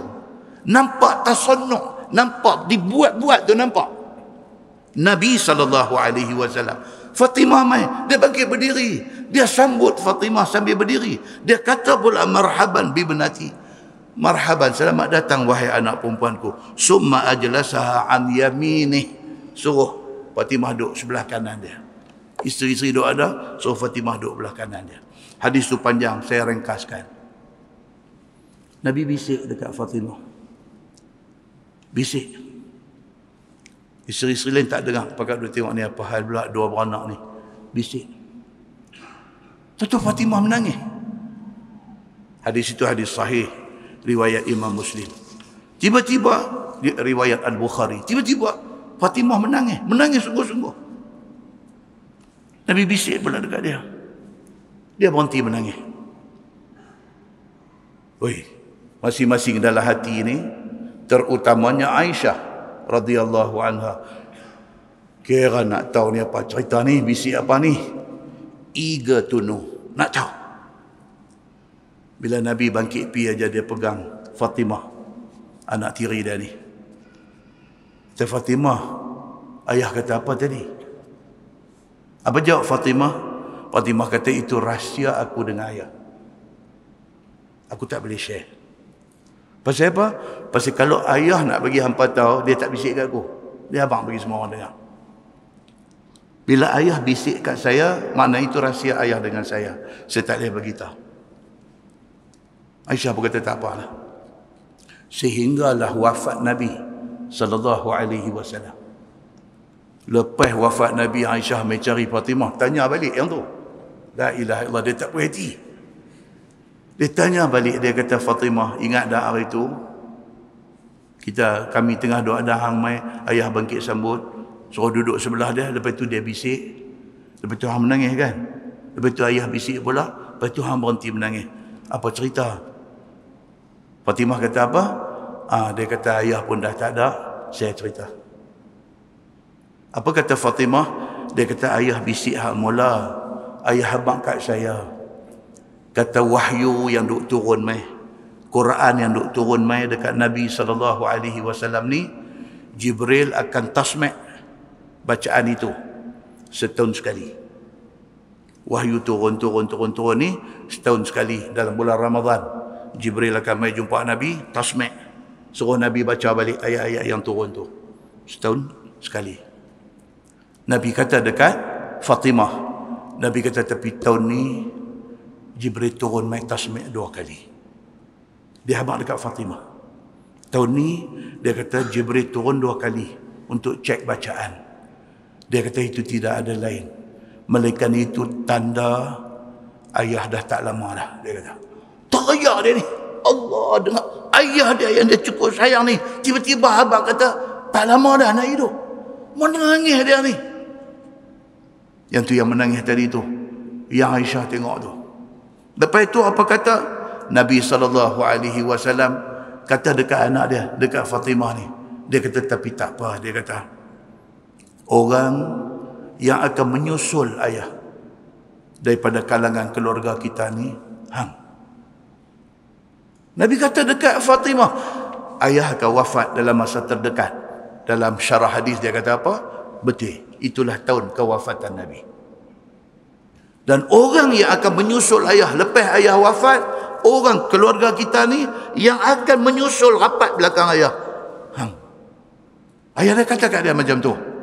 Betul tuan-tuan, 6 bulan selepas wafat Nabi sallallahu alaihi wasallam, wafat Fatimah radhiyallahu anha.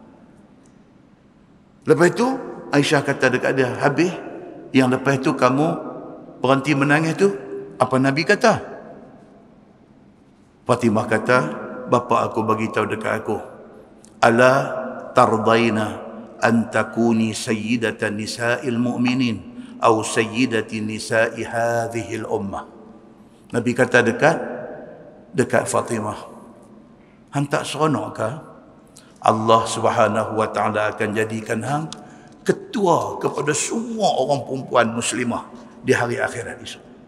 Hang jadi bos nombor 1, ketua kepada semua orang Islam perempuan di hari akhirat esok. Dia bila dia dengar macam tu, dia seronok. Muslimin dan muslimat yang dirahmati Allah sekalian, itu hadis cerita tentang Sidina Ali dan hadis cerita tentang Fatimah radhiyallahu anha yang kata depa ni ahlul bait, ahli keluarga rumah Nabi sallallahu alaihi wasallam. Cerita cucu pula 2 orang ni. Hadis daripada Al-Bara radhiyallahu anhu, dia kata ra'aitu Nabiyya sallallahu alaihi wasallam wal Hasan bin Ali ala atiqih. Yaqulu Nabi sallallahu alaihi wasallam, Allahumma inni ahibbuh fa'ahibbahu. Atau kama qala, hadis sahih riwayat Al-Bukhari. Kata Al-Bara bin Azib, dia kata Nabi sallallahu alaihi wasallam dengan cucu yang kata Hasan ni, Sayyidina Hasan ni, Nabi main dengan cucu dia ni kokong. Tahu kokong? Ambil cucu buah belakang, kokong, bawa. Nabi dengan cucu ni macam tu dia boleh main. Begitulah sayang Nabi dengan cucu ni. Dan bila Nabi tengok orang duk tengok dia duk main dengan cucu, Nabi kata apa? Allahumma inni ahibbuh. Ya Allah, aku sayang dekat budak ni. Dekat siapa? Dekat Hasan, cucu Nabi sallallahu alaihi wasallam. Fa ahibbahu. Nabi kata sayangilah dia. Aku sayang dia.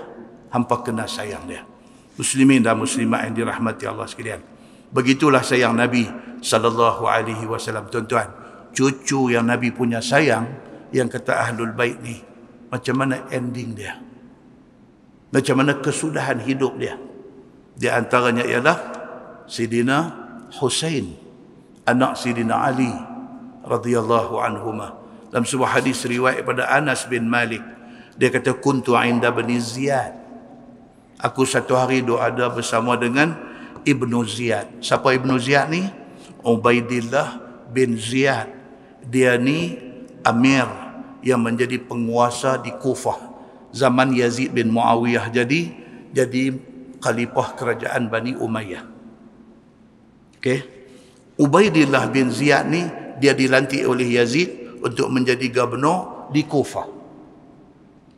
Kejadian ni, kejadian cucu Nabi yang Nabi cukup sayang ni, Sayyidina Husain ni.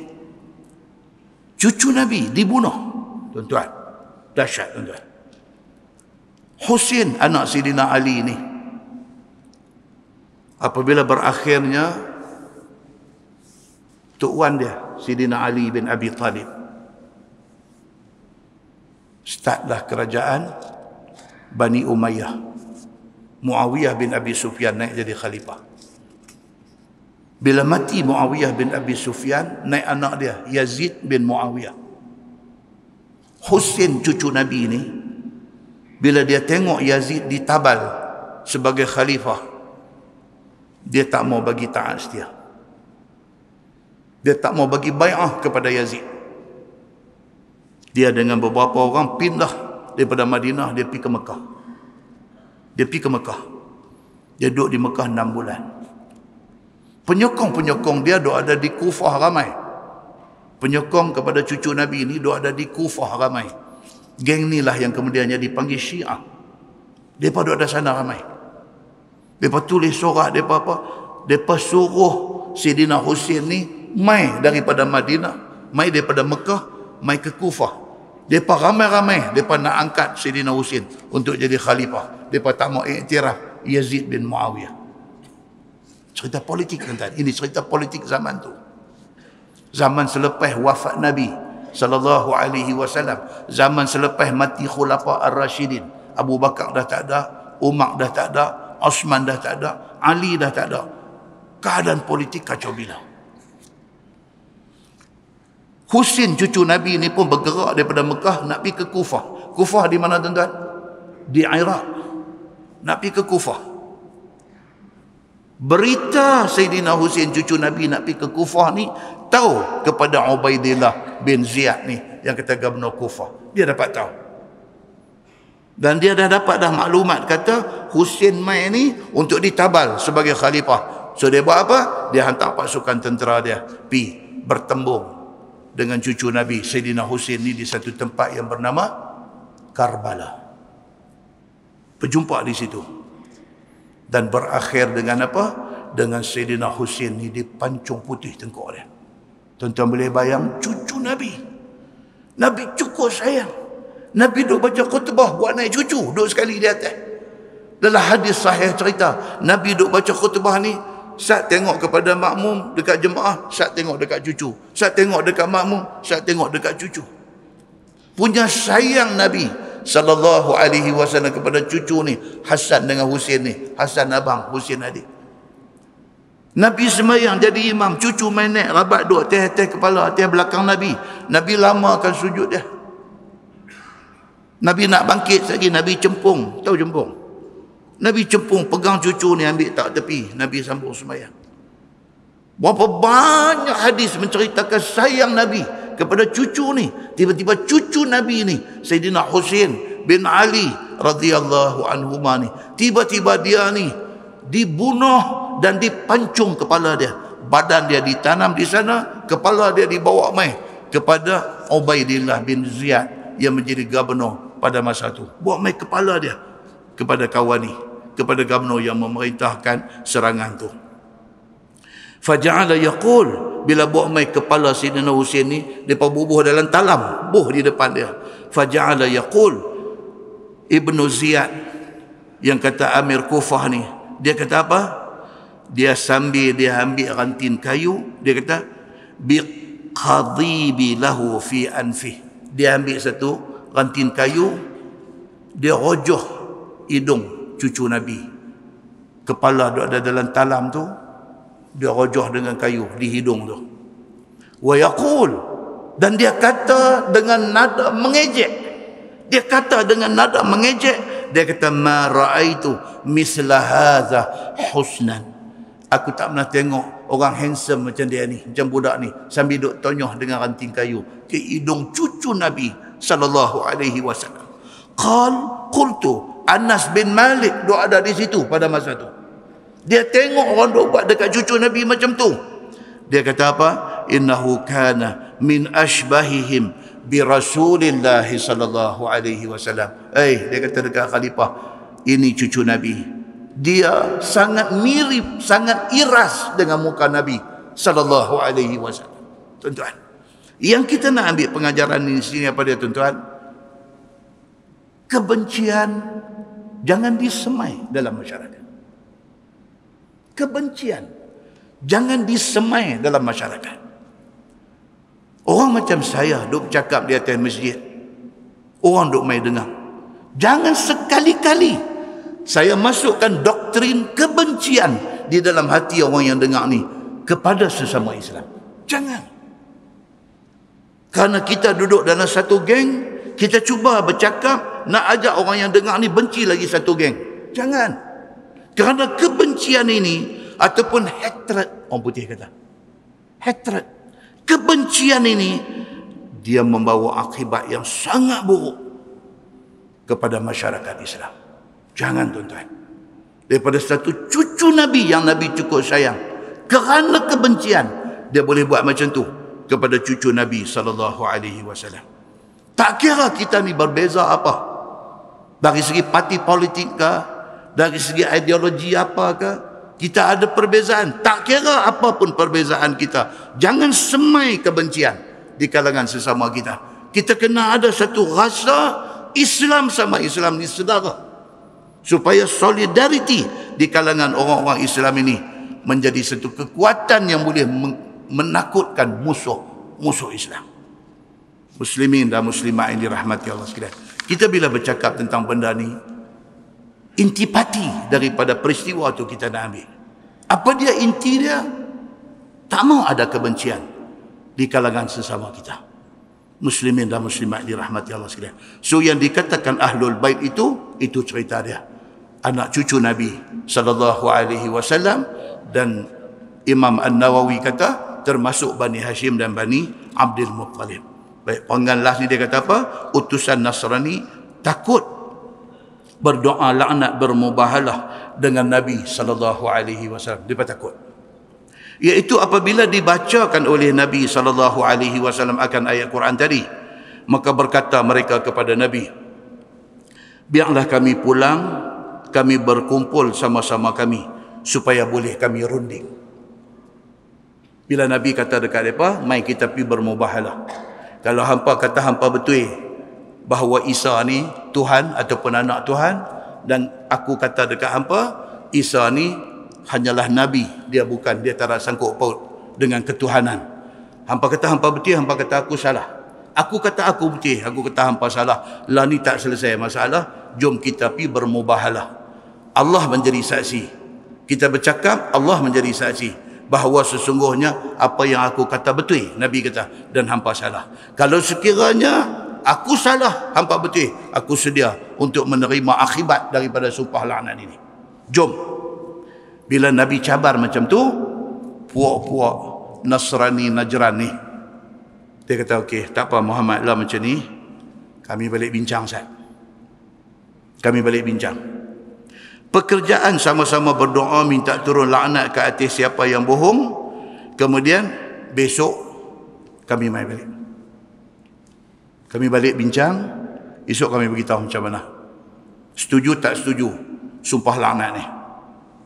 Maka tak kala berhimpun mereka sama-sama mereka berkata mereka itu kepada kepalanya, apa fikir tuan? Ni balik hidup sembah. Macam mana ni? Kita nak terima ke cabaran mubahalah daripada Muhammad ni? Kita buat seperti yang dikehendaki oleh Muhammad ataupun tidak? Macam mana? Maka jawab yang kepala ni, sesungguhnya sekalian kamu sudah tahu, sesungguhnya sekalian kamu sudah pun tahu bahawa sekalian orang yang beragama bahawa kita ini agama Nasrani, bahawa Muhammad itu pesuruh Allah. Lepas sembang sama mereka. Betul Ustaz. Kita ni orang Nasrani, dalam Injil memang bagi tahu dia ni memang Nabi betul. Hanya memang dia dah. Memang Muhammad ni pesuruh Allah. Maka jika kamu ikut seperti kemahuan dia, pastilah binasa sekalian kamu dengan tiada syak lagi. Jangan. Kitab kita pun bagi tahu Muhammad ni betul. Nabi cari pasal, dia kata. Hampir sumpah laknat, sure Allah akan turun laknat dekat kita. Maka jika tidak mau sekalian kamu menurut seperti kemahuannya, maka pergilah sekalian kamu wadak akan dia. Lah macam ni. Esok kita pergi jumpa dia, wadang. Wadang maksud dia apa? Kira goodbye, kami nak balik ya. Tak jadi, mubahalah tak jadi. Kami nak balik Najran. Begitu. Dan pulanglah kita ke negeri kita. Maka pergi mereka itu kepada Nabi SAW.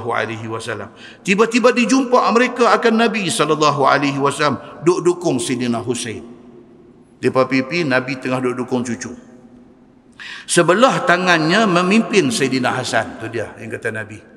Nabi dengan cucu ni, Allahu Akbar. Sebelah duk dukung Husain, sebelah duk pegang Hasan. Dan Fatimah berjalan di belakangnya. Dan Ali berjalan di belakang Fatimah. Maksudnya apa? Nabi dah ready dah untuk mubahalah. Kemarin Nabi kata, hampa bawa semua kaum keluarga hampa mai, aku akan bawa kaum keluarga aku. Keesokan harinya, Nabi dah pergi dah. Nabi bawa dah cucu dua orang, bawa anak, bawa menantu semua, Nabi dah pergi dah. Dan didengar mereka itu akan Nabi SAW bersabda kepada anak menantu dan kepada cucunya. Mereka sampai-sampai dengar Nabi duk bercakap dengan anak menantu dengan cucu ni. Nabi kata apa? Apabila aku berdoa, kamu ucapkan amin. Nabi nak buat semua orang. Ni yang takut. Nabi bukan melawak. Pi dengar Nabi duk kata, ni saat lagi berjumpa dengan puak Nasrani ni, aku nanti buat sumpah laknat. Aku doa aja, hampa semua pakai sebut amin. Bila dilihat oleh utusan Nasrani itu, Nabi yang demikian itu, maka berkata seorang padri besar. Dia kata, wahai sidang jamaah Nasrani, sesungguhnya aku lihat wajah-wajah orang yang jikalau minta mereka itu pada Allah, nescaya hapus satu gunung, nescaya hapuslah, ia akan hilang daripada tempatnya. Ketua padri kata apa? Dia kata kat geng dia, aku tengok muka Nabi Muhammad, aku tengok muka Ali, aku tengok muka Fatimah, aku tengok muka cucu dua orang ni. Ini muka apa? Muka orang yang kalau dia minta Allah mesti lulus. Dia kata begitu. Dia kata yang ni jangan main-main. Dia kata. Maka janganlah kalau depa minta doa, kalau dia kata depa ni macam ni punya muka Nabi Muhammad, muka Fatimah, muka Ali, muka Hasan, muka Husain. Macam ni punya muka kalau minta supaya Allah hilangkan gunung, gunung pun hilang dia tak. Dia yakin tentang kebenaran Nabi sallallahu alaihi wasallam, tapi tak mau beriman dengan Nabi. Macam tu.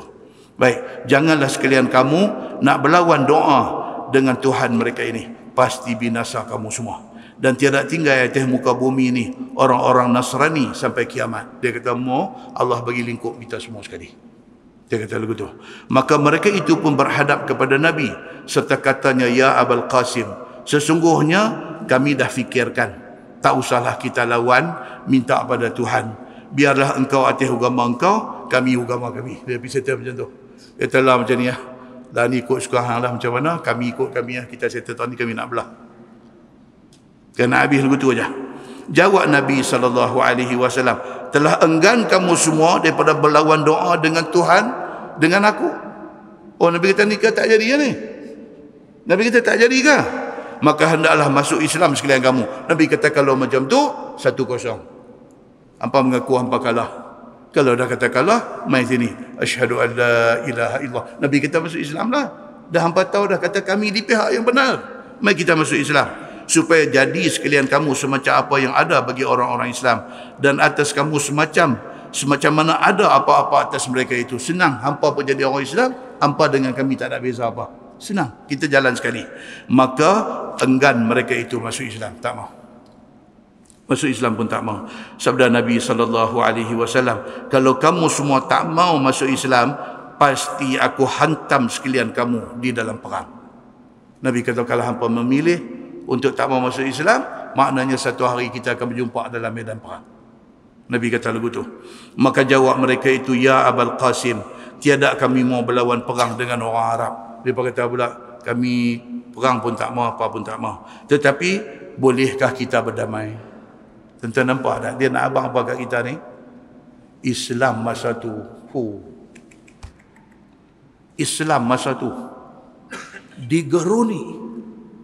Turhibuna bihi aduwallahi wa aduwakum. Takut ni musuh-musuh Islam ni. Dengar Islam mereka takut masa tu. Masalah mereka tengok kita, mereka nampak kita ni macam ulam kacang kelisa, mereka nak cicah dengan sambil belacan. Mereka tak takut kat kita lah ni. Pasal apa tuan-tuan? Pasal kita pun tak pegang Islam. Pasal apa tuan-tuan? Pasal kita tidak mulia dengan Islam. Pasal apa tuan-tuan? Pasal kita hari ini berpecah. Pasal apa tuan-tuan? Pasal kita hari ini pecah sampai tak boleh pecah dah.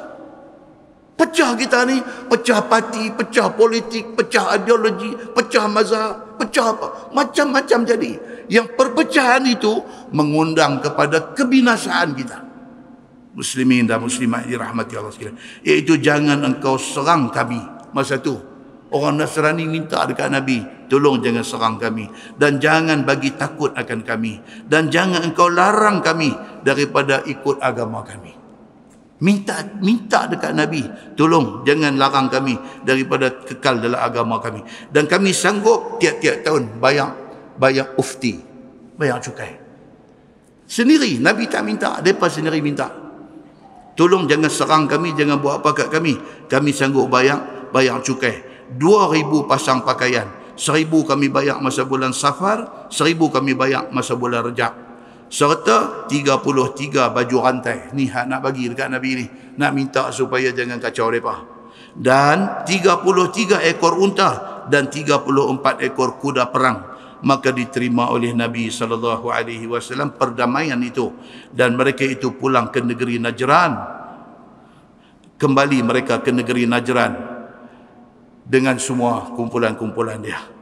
Itu semua cerita daripada tafsir Al-Khazin pada mentafsirkan ayat 60 surah Ali Imran. Wallahu a'lam. Lepas ini insya-Allah tuan-tuan, kita masuk sejahat-jahat orang mati kena bunuh itu ialah orang yang mati murtad. So kuliah akan datang insya-Allah kita akan menggarap isu murtad. Okey? Isu murtad. Kita nak cerita daripada awal. Apa yang kata murtad tu apa? Kita nak cerita macam mana sampai boleh jadi, apa benda yang boleh menyebabkan seseorang itu murtad. Yang kata murtad dengan perbuatan tu macam mana, yang kata murtad dengan perkataan tu macam mana, yang kata murtad dengan i'tiqad hati itu macam mana. Dan apa hukum yang Islam kenakan kepada orang yang murtad. Dan macam mana orang yang mati dalam keadaan murtad ni macam mana. Dari segi pengurusan mayat dia macam mana, kesudahan dia di akhirat esok macam mana, kita nak tengok. Kita ingat lagi dulu Malaysia dengan isu Lina Joy satu masa dulu. Lepas tu dia main pula isu apa, satu budak perempuan tu, lupa dah nama dia, Aisyah Bukhari, anak ustaz, anak tok imam, tiba-tiba boleh declare, kata tak mau Islam, nak tukar agama. Terkejut bapa ni ustaz, tok imam masjid. Tak pernah dia sangka anak dia yang dia asuh, yang dia bela dengan penuh kasih sayang, dengan diberikan pendidikan Islam secukupnya, dan budak ni kira dah boleh jadi ustazah, dah ada 4 senawi. Tiba-tiba satu hari balik habaq kat bapak dia, "Bapak, saya tak mahu dari Islam." Allahu Akbar, tuan-tuan. Terkejut, tuan-tuan. Meletup kes tu di Malaysia 25 tahun dulu. Terkejut. Ini yang dikatakan murtad. Murtad ini dia satu penyakit, satu gejala. Dia panggil riddah murtad. Kita akan tengok benda tu. Baik. Kemudian kita nak tengok pula tajuk yang akan datang ni. Quran ada cerita tentang manusia di hari akhirat esok. Ada yang berwajah bercahaya dan ada yang berwajah hitam legam. Apa maksud yang kata di hari akhirat esok ada orang yang Allah bagi muka dia bercahaya? Bercahaya macam mana? Dia nak cerita itu. Yang kata dia dibangkitkan, tiba-tiba muka dia sebam, hitam legam. Hitam legam macam mana? Dia akan bincang benda tu dalam ayat-ayat yang akan datang. Kuliah yang akan datang. Kalau dan kita akan tengok tentang yang dikatakan umat Nabi Muhammad ni special, istimewa. Apa istimewa dia? Itu tajuk akan datang. Apa istimewa yang kata umat Muhammad? Kita ni umat Nabi Muhammad. Kita ada rasa ke kita ni special? Apa special yang agama kata ada dekat kita? Benda tu dia akan buat main. Quran kata apa? Hadis kata apa? Dia akan main pula perbincangan yang Nabi SAW kata, "Satafriqu ummati ala sab'in ala salasa wa sab'ina firqah." Umat aku akan pecah kepada 73 puak. Dia nak cerita tu, yang kata 70 puak ni, 70 tu apa? Ni tajuk yang akan datang ni. Kemudian dia akan main pula tajuk tentang Uhud. Satu, perang Uhud. Yang kedua, perang Uhud itu berlaku di kawasan Bukit Uhud, Jabal Uhud. Apa ada dengan Uhud ini? Apa ada dengan Uhud ini? Sehingga kan Nabi SAW bila buat contoh, Nabi buat contoh tentang Uhud. Nabi SAW tengok Bukit Uhud. Nabi kata, "Inna Uhudan jabalun yuhibbuna wa nuhibbuh." Nabi SAW bila tengok Bukit Uhud, Nabi kata, ini bukit ni, Bukit Uhud ni, ini bukit. Dia kata dia sayang kita dan kita sayang dia. Apa hal dengan Uhud ni? Dia akan main cerita tu esok. Kita pergi haji dah, kita pergi umrah dah, kita dah tengok dah Bukit Uhud. Apa yang kita tahu tentang Uhud? Nabi kata kalau ada kematian, kamu iring jenazah, kamu semayangkan jenazah, dan kamu hadiri pengkebumian jenazah, kamu dapat pahala 3 qirat. 3 qirat tu apa dia? Satu qirat itu seumpama Bukit Uhud. Nabi kata. Pusing pi pusing mai Bukit Uhud. Uhud. Apa istimewa Uhud ini? Itu tajuk yang akan datang insya-Allah. Mudah-mudahan Allah bagi peluang kat kita. Bulan puasa bulan 4. Tu ada 2 kuliah lagi, kalau tak terpelihara. Kalau tak jadi apa-apa. Kalau tak jadi apa-apa, bulan 2, bulan 3 dan 2 kuliah lagi, danlah kita tengok apa yang kita sebut di dalam kuliah-kuliah yang akan datang insya-Allah. Kita tangguh dengan tasbih kafarah dan suratul Asr. Bismillahirrahmanirrahim. Wal 'asr innal insana illa alladhina amanu wa 'amilus salihati tawassaw bil haqq.